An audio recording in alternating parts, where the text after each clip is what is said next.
गोली चला के लोगों को मार डालना और फिर एक मरे हुए इंसान की, मुर्दा इंसान की लाश पे कूदना, मुसलमानों को मारने के लिए हथियार रखने चाहिए और बहुत खतरनाक हथियार रखने हैं, सस्ते भी नहीं है, बहुत महंगे हथियार, ऑटोमेटिक वेपन्स रखने चाहिए। ये बोलने वाले सब लोग भगवा कपड़ा पहने हुए थे।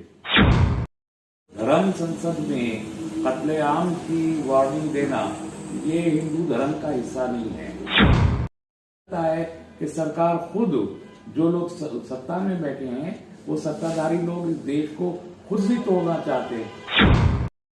नमस्कार, मैं মইনুল হক। এনি নিউজ 24 সমূহ দৰ্শকলৈ স্বাগতম জনাইছো। আৰু মোৰ সৈতে আজি এনেকুৱা এক ব্যক্তি উপস্থিত আছে, কোটি ভাৰতবৰ্ষ তথা ভাৰতবৰ্ষৰ প্ৰত্যেকটো চুকে কোণে নাম শুনিলে সকলোৱে চিনি পায়। এনেকুৱা এজন ব্যক্তি যোন মানে যিকোনো সময়ত অন্যায় আনজাষ্টিছৰ হৈ মাত মাতা আৰু all India MPCI president doctor Taslim Rehmani ji साहबक आमार चैनलলৈ स्वागतम जनाइছো। बहुत बहुत शुक्रिया, धन्यवाद। हाय सर, आप जो पहले बार असम आए हैं, इस दरंग डिस्ट्रिक्ट में पहली बार आए हैं, इसमें आपको कैसे लगा? देखिए, मैं ना तो असम पहली बार आया हूँ, ना दरंग पहली बार आया हूँ। मैं 1995 से असम आता हूँ और दरंग में भी पहली बार नहीं, कई बार पहले भी आ चुका हूँ।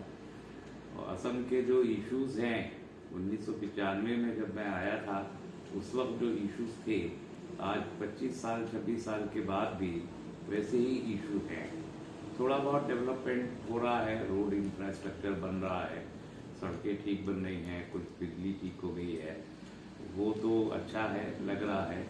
लेकिन जनता का जो इशू है, पब्लिक के जो इश्यूज है, वो और ज़्यादा ख़राब हो रहे हैं। वो पहले से ज़्यादा अच्छे अभी नहीं हुए हैं, इसके लिए चिंता का विषय है।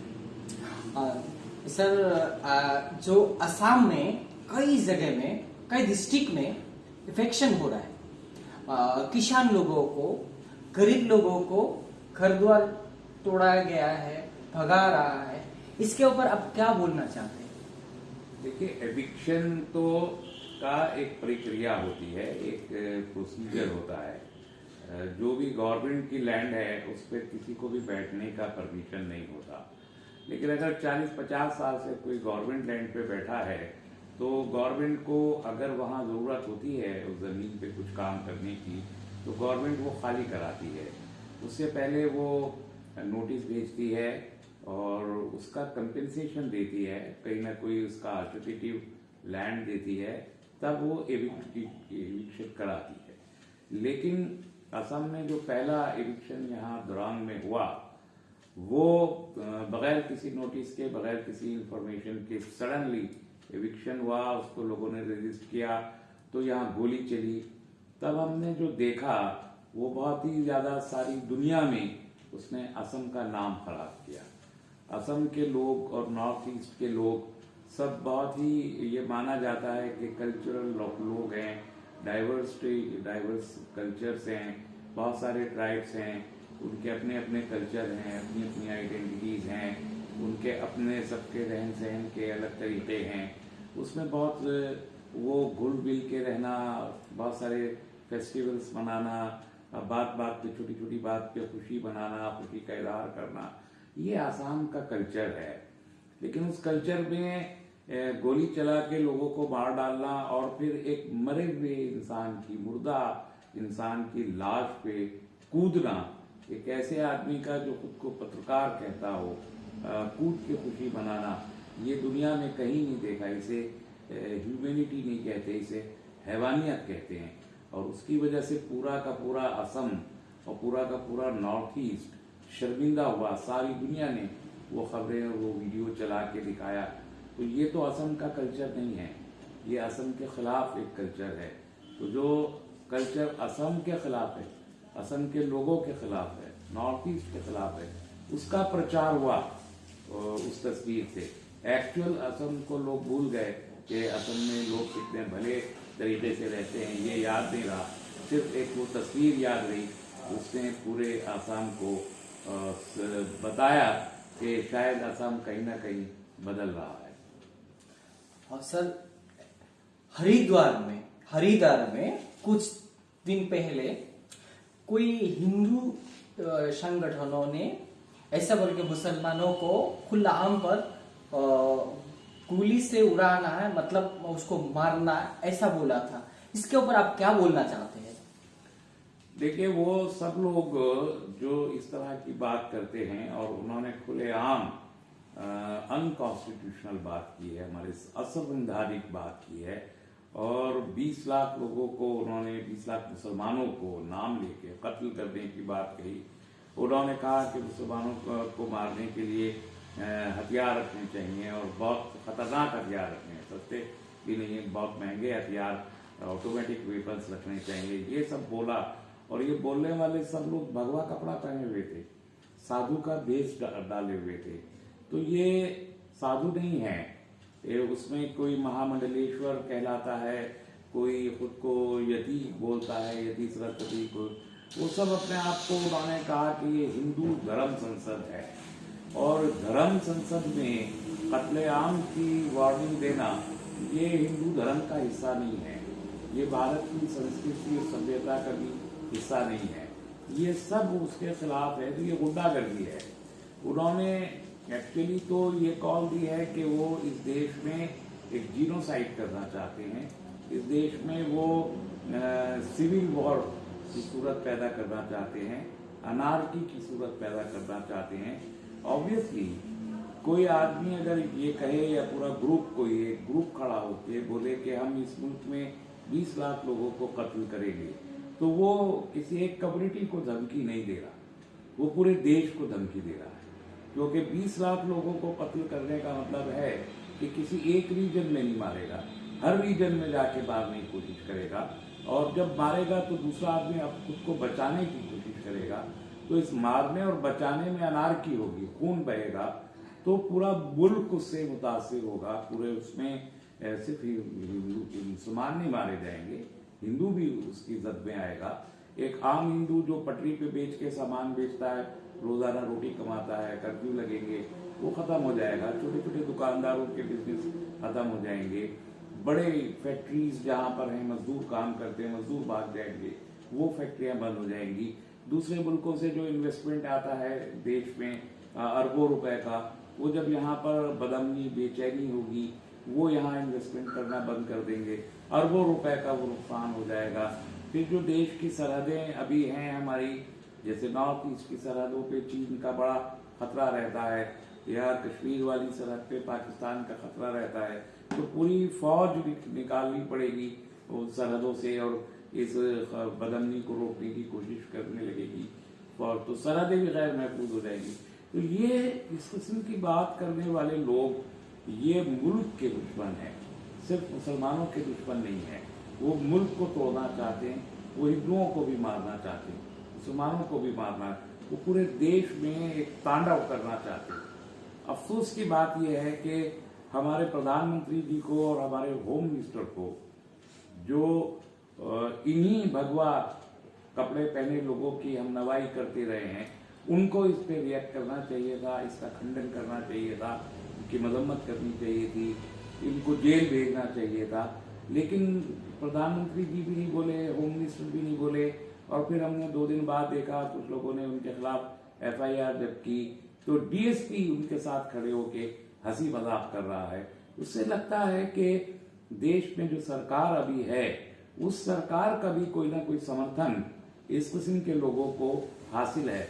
फिर तो एक ऐसा लगता है कि सरकार खुद, जो लोग सत्ता में बैठे हैं, वो सत्ताधारी लोग इस देश को खुद भी तोड़ना चाहते हैं, इस देश की इकोनॉमी को, अर्थव्यवस्था को तोड़ना चाहते हैं। सिर्फ 20 लाख लोगों को मारने का मसला नहीं है, मसला पूरा का पूरा 140 करोड़ लोग उस 20 लाख के कत्लेआम से जो मुतासिर होंगे।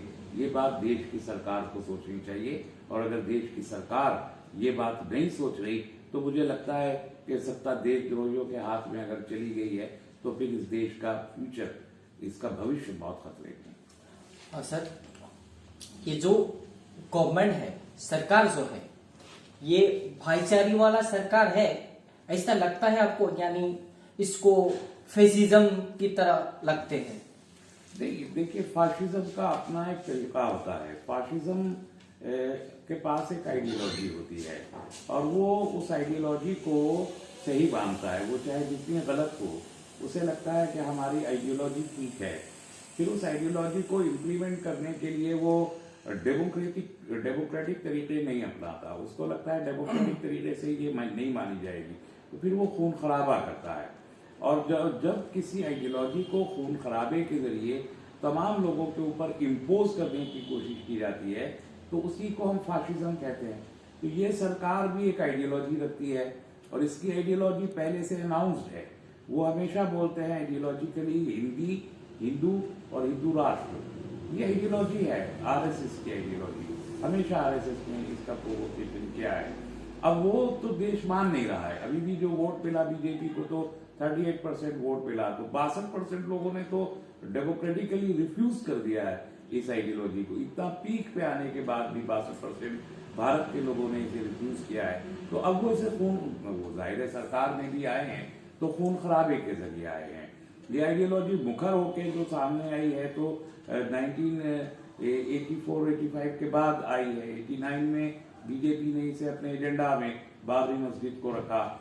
उसके बाद से पूरे देश में जो रथ यात्राएं निकाली और खून खराबे हुए, तो उसके नतीजे में आई है। तो ये आइडियोलॉजी अगर सत्ता में आई है तब भी खून खराबे से आई है। और उस आइडियोलॉजी को 100% इम्प्लीमेंट करने के लिए भी सरकार को लगता है कि इतने करने के बाद भी 62% लोग इसके खिलाफ हैं, तो वो और ज्यादा बड़े पैमाने पर खून खराबा करके उस आइडियोलॉजी को मनवाना चाहती है यही सरकार। तो इसका सीधा मतलब है कि सरकार फासिस्ट है और वो फासिस्ट तरीकों से अपनी उस आइडियोलॉजी को मनवाना चाहती है जो इस देश के खिलाफ है, इस देश के लोगों के खिलाफ है, हमारी सभ्यता के खिलाफ।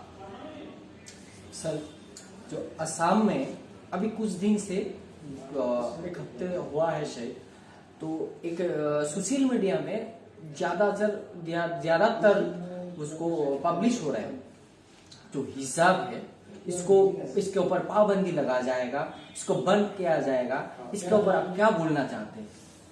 देखिए, हिजाब तो एक छोटा इशू है। पाबंदी जब लगाएंगे तो कोर्ट, जाहिर है कि कोर्ट ने, बहुत सारी अदालतों ने अभी भी, जब इन्होंने खाने के बारे में कहा कि वेज के खुलेंगे और नॉन वेज नहीं सर्व करेंगे, तो कोर्ट ने ये बोला गोवा की सरकार को कि आप सरकार कोई राइट नहीं है कि वो ये तय करे कि लोग क्या खाएंगे। इसी तरीके से किसी सरकार को ये राइट भी नहीं है कि वो ये तय करे कि लोग क्या पहनेंगे और क्या नहीं पहनेंगे। हिजाब पहनेंगे, शलवार पहनेंगे या पजामा पहनेंगे या क्या पहनेंगे, ये तय करना सरकार का काम नहीं है। ये लोगों की चॉइस है, जो कल्चर है, जो ट्रेडिशंस हैं। और ये नॉर्थ ईस्ट में तो ये बहुत बड़ा मसला है कि यहाँ तो 100 से ज्यादा अलग अलग आइडेंटिटीज हैं। ट्राइबल्स की आइडेंटिटीज है, लिंग्विस्टिक आइडेंटिटीज हैं, रीजनल आइडेंटिटीज हैं। वो सब अलग तरीके से कपड़े पहनते हैं, अलग तरीके से खाना खाते हैं, अलग तरीके से जबान बोलते हैं, अलग तरीके से उनके फेस्टिवल्स होते हैं। तो अगर सरकार ये चाहे कि सारे ये 100 से ज्यादा आइडेंटिटीज खत्म होके सब हिंदू आइडेंटिटी को अपना लें, तो ये तो बदअमनी और बेचैनी पैदा करेगा। तो नॉर्थ ईस्ट में तो वो बदअमनी, बेचैनी और शक का माहौल पहले से ही सस्पिशियस है लोग। ऐसे में हिजाब को भी करते हैं तो एक बहुत बड़े ग्रुप को टारगेट करना होगा कि वो किसी सूरत से प्रोवोक हो, और प्रोवोक करके उसको चाहते हैं कि वो ग्रुप सड़क पे आ जाए। तो मुझे नहीं लगता कि ये लोग हिजाब को लेके पाबंदी लगाएंगे तो लोग चुप बैठे रहेंगे या अदालतें भी चुपचाप उसे बर्दाश्त कर लेंगी। मसला हिजाब का नहीं है, इससे ज्यादा बड़ा मसला यह है कि नॉर्थ ईस्ट में, पर्टिकुलरली आसाम में, पिछले 10-12 साल से लोगों में एक तब्दीली आई है। लोग एजुकेशन की तरफ बढ़े हैं और प्रोफेशनल एजुकेशन हासिल करना शुरू किए हैं। डॉक्टर्स और इंजीनियर्स और टीचर्स और लॉयर्स बने हैं बड़ी तादाद में। पब्लिक सर्विस कमीशन में, जो स्टेट का पब्लिक सर्विस कमीशन है, उसमें भी काफी लोग आए हैं, उन्होंने कम्पीट किया है, बढ़ रहे। तो यहाँ पर जो रिजीम अब सरकार में है बीजेपी का, उसको खतरा लगता है कि इतनी बड़ी पॉपुलेशन जो असम की 35% माइनॉरिटी की मुस्लिम्स की पॉपुलेशन है, ये अगर लिखने पढ़ने की तरफ आ रही है और ये पब्लिक सर्विस कमीशन में जा रही है, तो ये तो जो गवर्नेंस का एक्चुअल इम्प्लीमेंटिंग टूल होता है, ब्यूरोक्रेसी और प्रोफेशनल एजुकेशन, उसमें अगर बढ़ गई तो फिर तो बीजेपी जैसे लोगों की यहाँ चलेगी नहीं। तो उनका एक्चुअल टारगेट वो है कि वो जो यहाँ पर कहा भी गया कि एजुकेशनल जिहाद किया जा रहा है। पहले ये इल्जाम था कि मुसलमान पढ़ते नहीं है, अब मुसलमानों ने पढ़ना शुरू किया है तो कहा जा रहा है कि एजुकेशनल जिहाद किया जा रहा है। तो ये डरे हुए लोग हैं, खौफजदा हैं, और इनको खौफ ये है कि ये सत्ता हाथ से न चली जाए, और ये सत्ता को बांटना नहीं चाहते, ये डेमोक्रेसी में यकीन नहीं रखते, लोकतंत्र प्रजातंत्र से डरते हैं, और उस डर की वजह से ये खौफजदा लोग हैं, ये बातें करते हैं। देखिए, ऑल इंडिया भारत के हर राज्य के मतलब हर स्टेट के बराबर असम में भी जितने भी माइनॉरिटीज है, मतलब दलित, मुस्लिम और असम के जितने भी माइनॉरिटी मुसलमान है, इन लोगों को सरकार की तरफ से किस तरफ देखते हैं, इसके बारे में आप क्या बोलना चाहते हैं? देखिए, माइनॉरिटीज हो या कोई भी हो, जो भी सिटीजन है, वो तो अपने हर चीज के लिए सरकार की तरफ देखेगा। वो अपने नॉर्मल लाइवलीहुड के लिए भी सरकार को देखेगा, अपने जॉब के लिए भी देखेगा, मजदूरी के लिए भी देखेगा, एजुकेशन के लिए भी देखेगा, हेल्थ के लिए भी देखेगा। सबके सब लोग तो टैक्स पे करते हैं, और जो लोग टैक्स पे करते हैं, जो थोड़ा सा भी टैक्स देते हैं, उनके डेवलपमेंट और उनके ग्रोथ की जिम्मेदारी सरकार की होती है। इसलिए कि टैक्स सरकार वसूल करती है, सरकार एक प्लान बनाती है।